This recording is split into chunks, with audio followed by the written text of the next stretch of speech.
ಗುರುಜಿ, ಖಂಡಿತವಾಗ್ಲೂ ನೀವು ಹೇಳ್ದಂತೆ ಕಲಿಯುಗದಲ್ಲಿ ಯಾರೂ ಕೂಡ ಕತೆಗಳನ್ನ ನಂಬೋದಿಲ್ಲ. ಅವರಿಗೆ ಅವರ ಒಂದು ಅನುಭವಕ್ಕೆ ಬಂದ್ರೆ ಮಾತ್ರ ನಂಬೋದು. ಪರೀಕ್ಷೆ ಮಾಡೋದ್ರಲ್ಲೇ ಇರ್ತಾರೆ ಮನುಷ್ಯ. ಖಂಡಿತ ಆತರ ಪರೀಕ್ಷೆ ಮಾಡೋರ್ಗೆ ಪರಮಾತ್ಮ ಕಾಣೋದು ಇಲ್ವಂತೆ ಅಲ್ವೇ ಗುರುಜಿ? ನಿಜ, ಕಾಣೋದಿಲ್ಲ ಅನ್ನೋದಕ್ಕಿಂತ ಪರೀಕ್ಷೆ ಏನಾದರೂ ಮಾಡಕ್ಕೆ ಹೋದ್ರೆ ಬಿಡೋದಂತೂ ಗ್ಯಾರಂಟಿ ಇಲ್ಲ. ಇನ್ನೊಂದು ವಿಶೇಷ ಗೊತ್ತಾಗೋ ವೀಕ್ಷಕರೇ, ಈ ಪರೀಕ್ಷಿತ್ ಮಹಾರಾಜ ತಾನು ಮಾಡೋ ತಪ್ಪಿಗೆ ಅರಿವಾಯ್ತಲ್ಲಪ್ಪ ಅಂದ್ಕೊಂಡಿಲ್ಲ, ಮಾಡಿರೋ ತಪ್ಪನ್ನ ಮತ್ತಷ್ಟು ಸಮರ್ಥಿಸ್ಕೊತಾನೆ. ಅದೇನು ಮಹಾ ಅನ್ನೋ ಥರ. ಆಗ ಆ ಬ್ರಾಹ್ಮಣ ಅವನು ಪರೀಕ್ಷಿತ್ ಮಹಾರಾಜನ ಮನೆಯಲ್ಲಿ ಪೂಜೆ ಪುನಸ್ಕಾರ ಮಾಡೋನು. ಈ ಹಾವಿಗೆ ಹೇಳ್ತಾನೆ, ಈ ಹಾವು ಬಂದು ಹೇಳುತ್ತೆ, ಬ್ರಾಹ್ಮಣ ಇಲ್ಲಿ ನಿಂತ್ಕೊ ಅಂತ. ಇವನು ಬ್ರಾಹ್ಮಣ ಅಲ್ಲಿ ನಿಂತ್ಕೊತಾನೆ. ನಿನಗೇನು ಶಕ್ತಿ ಇದೆ ಮಹಾ ಅಲ್ಲಿ ಅಂತಾನೆ. ನನಗೂ ಒಳ್ಳೆ ದೈವಶಕ್ತಿ ಇದೆ, ನಿನ್ನಂಥ ಹಾವನ್ನ ಎಲ್ಲಿ ಬೇಕಾದರೂ ನಿಲ್ಲಿಸ್ತೀನಿ, ಇದನ್ನು ನಿನ್ನಂಥ ಹಾವನ್ನ ಎಷ್ಟು ಬೇಕಾದರೂ ಸೆರೆ ಹಿಡಿತೀನಿ ಅಂತ. ಆದರೆ ನಾನು ಈ ಸೆರೆಯಿಂದ ತಪ್ಪಿಸ್ಕೊಳ್ಳೋಕ್ಕೂ ಅವಕಾಶಗಳು ಸಾಕಷ್ಟಿದೆ ಅಂತ ಹಾವು ಹೇಳ್ಕೊಳುತ್ತೆ, ಸಮರ್ಥಿಸ್ಕೊಳ್ಳುತ್ತೆ. ಒಬ್ರಿಗೊಬ್ರು ಪೈಪೋಟಿ. ಹಾವು ಹೇಳುತ್ತೆ, ಇಂಥ ಒಂದು ದೊಡ್ಡ ಮರವನ್ನು ನಾನು ಭಸ್ಮ ಮಾಡ್ತೀನಿ ಅಂತ. ಆ ಭಸ್ಮದ ಮರದಿಂದ ಮತ್ತೆ ತಿರುಗಿ ಪುನರ್ಚೇತನಗೊಳಿಸ್ತೀನಿ ನಾನು ಈ ಮರವನ್ನು ಅಂತ ಆ ಬ್ರಾಹ್ಮಣ ಹೇಳ್ತಾನೆ. ಒಬ್ರಿಗೊಬ್ರು ಪೈಪೋಟಿಯಲ್ಲಿ ಒಂದು ದೊಡ್ಡ ಮರಕ್ಕೆ ಈ ಹಾವು, ಸಣ್ಣ ಹಾವು ದೊಡ್ಡ ಹಾವಾಗಿ ಮಾರ್ಪಾಡಾಗುತ್ತೆ. ಇಡೀ ಮರವನ್ನೇ ಕಬಳಿಸ್ಕೊಳ್ಳುತ್ತೆ. ಆಗ ಮರವನ್ನು ಕಚ್ಚಿದ ಕ್ಷಣಕ್ಕೆ ಪೂರ್ತಿ ಭಸ್ಮ ಆಗೋಗುತ್ತೆ ಆ ಮರ. ತಕ್ಷಣ ಬ್ರಾಹ್ಮಣ ಏನು ಮಾಡ್ತಾನೆ, ಆ ಭಸ್ಮನ ತೆಗೆದುಕೊಂಡು ಸ್ವಲ್ಪ ನೀರು ಹಾಕಿ ಇದನ್ನು ಪುನರ್ಚೇತನಗೊಳಿಸ್ತಾನೆ. ಆ ರೀತಿ ಪೈಪೋಟಿ ಆಗ್ತಾ ಆಗ್ತಾ ಆಗ್ತಾ ನಿನಗೆ ನಾನು ಸಾಟಿ, ನನಗೆ ನೀನು ಸಾಟಿ, ಭಾಳ ಸಂತೋಷ ಆಯಿತು ನಿನ್ನ ನೋಡಿ ಅಂಥೇಳಿ ಒಬ್ರಿಗೊಬ್ರು ನಮಸ್ಕಾರ ಮಾಡ್ಕೊತಾರೆ, ಹಾವು ಮತ್ತು ಆ ಬ್ರಾಹ್ಮಣ.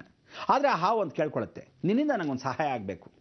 ನೀನು ಆ ಪರೀಕ್ಷಿತ್ ಮಹಾರಾಜನ ಆಸ್ಥಾನದಲ್ಲೇ ರಾಜಪುರೋಹಿತನಾಗಿದೆಯಾ, ನನ್ನನ್ನು ಒಂದು ಸಲಿಯಲ್ಲಿ ಕರ್ಕೊಂಡು ಹೋಗುವಂತ.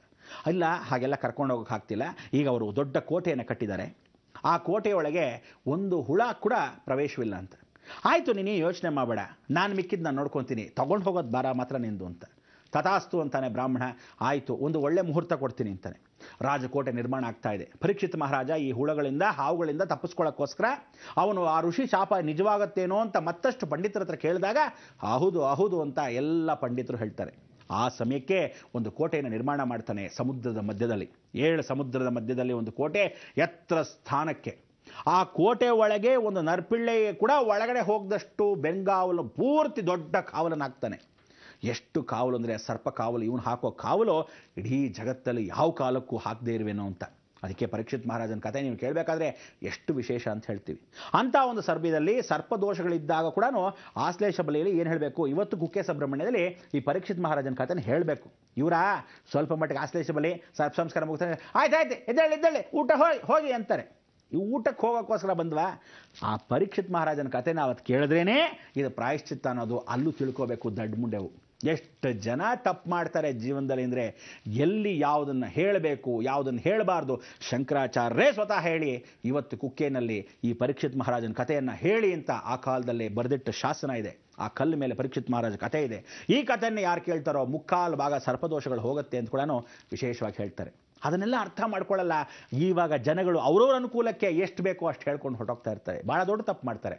ಆಗ ಈ ಬ್ರಾಹ್ಮಣ ಹೊರಗಡೆ ಬರ್ತಾನೆ, ನಾನು ಬಂದಿದ್ದೀನಿ, ನೀನು ಎಲ್ಲಿದೆಯೋ ಬರಬೇಕು ಅಂತ ಹೇಳಿ ಮನಸ್ಫೂರ್ತಿಯಾಗಿ ಹಾವು ಋಷಿ ಸ್ವರೂಪದಲ್ಲಿ ಇರುತ್ತೆ, ಅದೇ ಋಷಿ ಸ್ವರೂಪದಲ್ಲಿ ಪ್ರತ್ಯಕ್ಷವಾಗ್ತಾರೆ.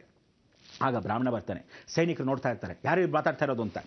ಯಾರಿವರು ಅಂತ ಹೇಳಿ ರಾಜಪುರೋಹಿತನ ಕೇಳ್ತಾರೆ. ಇಲ್ಲ, ಇವರು ನಮ್ಮ ಗುರುಗಳು ಋಷಿಗಳು ಅಂತ. ಭಾಳ ಸಂತೋಷ ಅಂತ ಏಕಾಂತದಲ್ಲಿ ಮಾತಾಡೋಕ್ಕೆ ಅಂತ ಪಕ್ಕದಲ್ಲಿ ಕರ್ಕೊಂಡು ಹೋಗ್ತಾನೆ. ಆಗ ಆ ಋಷಿ ಮತ್ತಷ್ಟು ಒಂದು ಪುಟಾಣಿ ನಿಂಬೆಹಣ್ಣಲ್ಲಿ ಹುಳುವಾಗಿ ಹೋಗಿ ಸೇರ್ಕೊತಾನೆ. ಆ ನಿಂಬೆಹಣ್ಣು ಒಳಗೆ ಹುಳುವಾಗಿ ಸೇರ್ಕೊಳ್ಳೋಕ್ಕೆ ಇಡೀ ಜಗತ್ತಲ್ಲಿ ಸಾಧ್ಯವಾಗದೇ ಇರೋದು ಯಾರ ಕಾಲಕ್ಕೂ ತಿಳ್ಕೊಳ್ಳಿ. ಯಾವ ಹಣ್ಣಲ್ಲಿ ಬೇಕಾದರೂ ಹುಳ ಆಗ್ಬೋದು, ನಿಂಬೆಹಣ್ಣಲ್ಲಿ ಹುಳ ಆಗೋಕ್ಕೆ ಸಾಧ್ಯವಿಲ್ಲ. ಅದು ಏಕೈಕವಾಗಿರ್ತಕ್ಕಂಥ ಆ ಸರ್ಪಕ್ಕೆ ಮಾತ್ರ ಸಾಧ್ಯ. ಅದಕ್ಕೆ ನಿಂಬೆಹಣ್ಣು ಒಳಗಡೆ ಆ ಹುಳ ಇರುತ್ತೆ ಅನ್ನೋದು ಯಾರಿಗೂ ಇದುವರ ತನಕ ಗೋಚರವಾಗದೇ ಇರತಕ್ಕಂಥ ಗುರುಮಂಗಳ ಯೋಗ. ಆಗ ನಿಂಬೆಹಣ್ಣನ್ನು ತಗೊಂಡು ಈ ಹಣ್ಣುಗಳ ಜೊತೆಗೆ ಮಧ್ಯದಲ್ಲಿ ಇಟ್ಕೊಂಡು ಎತ್ಕೊಂಡು ಹೋಗ್ತಾನೆ. ಆ ಹಣ್ಣುಗಳ ಮಧ್ಯೆ ಎತ್ಕೊಂಡು ಹೋಗಿ ಬ್ರಾಹ್ಮಣ ಪೂಜೆ ಪುನಸ್ಕಾರ ಮಾಡಿ, ಮಹಾರಾಜರೇ ಇವತ್ತಿನ ಪೂಜೆಯ ಪ್ರಸಾದ ತೊಲೆ ಅಂಥೇಳಿ ಆ ಫಲವನ್ನು ನೀಡ್ತಾನೆ ಪರೀಕ್ಷಿತ್ ಮಹಾರಾಜನಿಗೆ. ಆ ಫಲವನ್ನು ಇನ್ನೇನು ನೀಡ್ತಾ ಇದ್ದಾನೆ ಅಂದಾಗ, ಇದೇನಿದು ಹೊಸದಾಗಿದೆಯಲ್ಲ ಹಣ್ಣು ಅಂತ ಹೇಳಿ ಆ ನಿಂಬೆಹಣ್ಣ ಹಿಂಗೆ ಎತ್ತಾಡ್ತಾ ಇರ್ತಾನೆ. ಅದಕ್ಕೆ ನಿಂಬೆಹಣ್ಣಲ್ಲಿ ಎತ್ತಾಡಬಾರ್ದು ಅಂತ ಹೇಳ್ತೀವಿ. ಆ ಸಮಯಕ್ಕೆ ಎತ್ತಾಡೋ ಸಮಯಕ್ಕೆ ಒಳಗಡೆ ಇರತಕ್ಕಂಥ ಹಾವು ದೊಡ್ಡದಾಗಿ ವಿಶಾಲ ರೂಪದಲ್ಲಿ ಪ್ರಕಟವಾಗಿ ಇವನ್ನ ಕಚ್ಚಿ ತದನಂತರ ಅವನ ಕಾಲವನ್ನು ಮುಗಿಸುತ್ತೆ. ಅದಕ್ಕೋಸ್ಕರ ಅಂದು ಆಗಿದ ತಪ್ಪು ಇಂದಿಗೂ ನಾನು ನಿಮಗೆಲ್ಲರಿಗೂ ಏನು ಹೇಳಿದೆ ಅಂದರೆ, ಇದು ಶಿವಂ ವಾಸ್ತುವಲ್ಲಿ ಮಾಡ್ತಕ್ಕಂಥ ವಿಚಾರ. ಸಾಕ್ಷಾತ್ ಮನೆ ಒಳಗೆ ಆ ನಿಂಬೆಹಣ್ಣನ್ನು ನಾವು ದೃಷ್ಟಿಯನ್ನು ತೆಗೆಯೋದಾಗಲಿ ಮಾಡ್ತಕ್ಕಂಥ ಸರ್ವ ಕಾರ್ಯಕ್ಕೂ ದೇವರಿಗೆ ನಿಂಬೆಹಣ್ಣು ಹಾರ ಹಾಕೋದಾಗಲಿ, ದುಷ್ಟ ಸಂಹಾರಕ್ಕಾಗಲಿ, ಶಿಷ್ಟ ಸಂರಕ್ಷಣೆಗಾಗಲಿ, ಮಕ್ಕಳಿಗೆ ಯಾವತ್ತಾದರೂ ಯಾವ ಕಾಲಕ್ಕೂ ಅನಿಮಿಯಾ ಅಥವಾ ಯಾವುದೋ ದೊಡ್ಡ ರೋಗ ಬರೋದಾಗಲಿ, ಪ್ಲೇಗ್ ಬರೋದಾಗಲಿ, ಮನೆಗೆ ದೃಷ್ಟಿ ತೆಗೆಯೋದಾಗಲಿ, ಚರ್ಮ ವ್ಯಾಧಿಗಳಿಗಾಗಲಿ, ಸರ್ವ ವ್ಯಾಧಿಗೂ ಮದ್ದು ಏಕೈಕವಾಗಿ ಗುರುಮಂಗಳ ಯೋಗ ಸಾಕ್ಷಾತ್ ನಿಂಬೆಹಣ್ಣು ಇದುವರ ತನಕ ಸತ್ಯವಾಗಿ ನಡ್ಕೊಂಬಂದಿರೋದು. ಎಷ್ಟೋ ಜನಕ್ಕೆ ಸಾಧಾರಣವಾಗಿ ವಾಂತಿ ಬರಬೇಕಾದ್ರೆ ನಿಂಬೆಹಣ್ಣು ವಾಸನೆ ನೋಡಿದ್ರೆ ಸಾಕು ವಾಂತಿ ಕೂಡ ನಿಂತು ಹೋಗುತ್ತೆ. ಅಂದರೆ ದೇಹದಲ್ಲಿ ಚರಾಚರಗಳ ವಸ್ತುಗಳಿಗೆ ಎಲ್ಲ ಇಂದ್ರಿಯಗಳಿಗೂ ವಿಶೇಷವಾದ ಮದ್ದು ಸಾಕ್ಷಾತ್ ನಿಂಬೆಹಣ್ಣು ಅನ್ನೋದು ಸತ್ಯರೂಪ. ಅದಕ್ಕೆ ನಿಂಬೆಹಣ್ಣು ಮನೆ ಹೊರಗಡೆ ಕಟ್ಟಿದ್ರೆ ಸಾಕು, ಒಳಗಡೆ ಭೂತ ಪ್ರೇತ ಪಿಶಾಚಿಗಳು ಕೂಡ ಎಂಥ ಕಾಲಕ್ಕೂ ಒಳಗಡೆ ಪ್ರವೇಶ ಪ್ರದಕ್ಷಿಣಾಪೂರ್ವಕ ಕೂಡ ಬರೋಕ್ಕಾಗಲ್ಲ. ಅದಕ್ಕೆ ಹೇಳೋದು, ನೀವುಗಳು ಈ ನಿಂಬೆಹಣ್ಣನ್ನು ಮನೆಯಲ್ಲಿ ಪ್ರೇತ ಸಂಸ್ಕಾರದಲ್ಲಿ ನಾವು ಮಾಡ್ತಾ ಇದ್ದ ಸಮಯದಲ್ಲಿ ಪ್ರೇತಗಳು ಮತ್ತೆ ಮನೆಯೊಳಗೆ ವಾಪಸ್ ಬರುತ್ತೆ ಅಂದಾಗ ನಿಂಬೆಹಣ್ಣಿನ ಜೊತೆ ಕುಂಬಳಕಾಯಿ ಕಟ್ಟಿ ಅಂದ್ವಿ. ಕಟ್ಟಿದಾಗ ಆ ನಿಂಬೆಹಣ್ಣನ್ನು ಹೆಂಗಸರಿಗೆ ಮಾತ್ರ ತೆಗೆದುಹಾಕಿ ನಿವಾಳಿಸಿ ಹೊರಭಾಗದಲ್ಲಿ ಬಂದಾಗ ಈ ನಿಂಬೆಹಣ್ಣನ್ನು ಇನ್ನೊಬ್ಬರಿಗೆ ಮನೆ ಬಿಸಾಕಿದಾಗ ಏನು ಮಹಾಪಾಪ ಆಗತ್ತೆ ಅಂದ್ಕೊಂಡ್ರೆ, ಅಯ್ಯೋ ಪೆದ್ಮುಂಡೇವ, ಆ ಹಾವು ಅದರೊಳಗೆ ಸೇರ್ಕೊಂಡಿತ್ತಲ್ಲ, ಹಾಗೆ ನಿಮ್ಮ ದೋಷ ಸತ್ತೋದ ಹಾವು ಋಷಿಗೆ ಹೇಗೆ ಹಾಕೋದು ಪರೀಕ್ಷಿತ್ ಮಹಾರಾಜ, ನೀವು ನಿಮ್ಮ ದೋಷವನ್ನು ಪಕ್ಕದ ಮನೆಗೆ ಹಾಕಿದಾಗ ನಿಮ್ಮ ದೋಷ ಬಿಟ್ಟೋಗಲ್ಲ, ಇನ್ನಷ್ಟು ಹೆಚ್ಚಾಗತ್ತೆ ಮುಂದಿನ ವಂಶಕ್ಕೆ. ಇಮಿಡಿಯೇಟ್ ಲೆಫ್ಟ್ ಅಂದರೆ ನೀನು ಮಾಡಿದ್ದು ನಿನ್ನ ಮಗನಿಗೆ, ಮಗ ಮಾಡಿದ್ದು ಮೊಮ್ಮಗನಿಗೆ, ನಿನ್ನ ಹೆಂಡತಿ ಮಾಡಿದ್ರೆ ಹೆಂಡತಿ ಅಕ್ಕ ತಂಗಿರಿಗೆ, ಅಣ್ಣ ತಮ್ಮಂದಿರಿಗೆ, ಮೊಮ್ಮಕ್ಕಳಿಗೆ ಎಲ್ರಿಗೂ ಹರಡ್ತಾ ಹೋಗುತ್ತೆ ಚರ್ಮ ವ್ಯಾಧಿ. ಆ ಚರ್ಮ ವ್ಯಾಧಿ ಎಂಥದ್ದು ಅಂದರೆ ಸಣ್ಣ ಪುಟ್ಟ ಚರ್ಮ ವ್ಯಾಧಿ ಅಲ್ಲ, ಒಳಗಡೆ ಇರತಕ್ಕಂಥ ಹಿಂದ್ಗಡೆ ಒಂದೊಂದು ಡಾಟ್ ಇರುತ್ತೆ, ಚುಕ್ಕೆ ಚುಕ್ಕೆ ಚುಕ್ಕೆ ಇರುತ್ತೆ ಅಷ್ಟೇ. ನೀವು ಅನ್ಕೊಂತೀರ ಏನೋ ಚುಕ್ಕೆ ಚುಕ್ಕೆ ಅಂತ ಮಚ್ಚೆ ಅನ್ಕೊಂತೀರಾ, ಆದರೆ ಒಳಗಡೆ ಆ ಚುಕ್ಕೆ ಹಿಂದ್ಗಡೆ ದೊಡ್ಡ ಗಡ್ಡೆ ಇರುತ್ತೆ.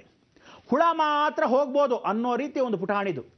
ಡಾಕ್ಟರ್ ಅಮುಕ್ತಾನೆ ಪಸ್ ಬರ್ತಾ ಇರುತ್ತೆ, ಈ ಕಡೆ ತೂತು ಅಮುಕ್ತಾನೆ ಪಸ್ ಬರ್ತಿರುತ್ತೆ, ಈ ಕಡೆ ಅಮುಕ್ತಾನೆ ರಕ್ತ, ಅಂದರೆ ದೇಹವೆಲ್ಲ ಕೊಳ್ತು ಹೋಗೋ ಹಾಗೆ, ಕಣ್ಣಿಗೆ ಹೊರಗಡೆ ಏನೂ ಕಾಣದಿದ್ದ ಹಾಗೆ ಒಳಗಡೆನೆ ಹೀರ್ತಿ ಹಿಪ್ಪೆ ಮಾಡಿಬಿಡುತ್ತೆ. ಆದರೆ ನೀವುಗಳು ಈ ರೀತಿಯಾದ ರೋಗಗಳನ್ನ ಪಡಿಬೇಕು ಅಂದರೆ ಖಂಡಿತವಾಗ್ಲೂ ಎಳ್ಳನ್ನು ತರ್ಪಣ ಬಿಡೋದಾಗಲಿ, ನಿಂಬೆಹಣ್ಣನ್ನು ಮಾಡೋದಾಗಲಿ ಯಾರ ಮನೆಗೂ ಹಾಕಬೇಡಿ. ರೋಡಲ್ಲಿ ರಸ್ತೆಯಲ್ಲಿ ಹಾಕಿ, ಇಲ್ಲದೇ ಯಾರೂ ತುಳಿದೇ ಇರೋ ಜಾಗಕ್ಕೆ ಹಾಕಿ, ಇಲ್ಲ 3 ರೋಡ್ ರಸ್ತೆಗಳೆಲ್ಲ ಹಾಕ್ಕೊಳ್ಳಿ ಹೊರತು ಯಾರ ಮನೆ ಅಕ್ಕಪಕ್ಕದ ದ್ವೇಷಕ್ಕೋಸ್ಕರ ಆದರೂ ಹಾಕಿದ್ರೆ ನಿಮ್ಮ ಮನೆ ನೀವು ಸರ್ವನಾಶವಾಗಿ ಹೋಗುತ್ತೆ. ಸತ್ಯ ಸತ್ಯ ಸತ್ಯ.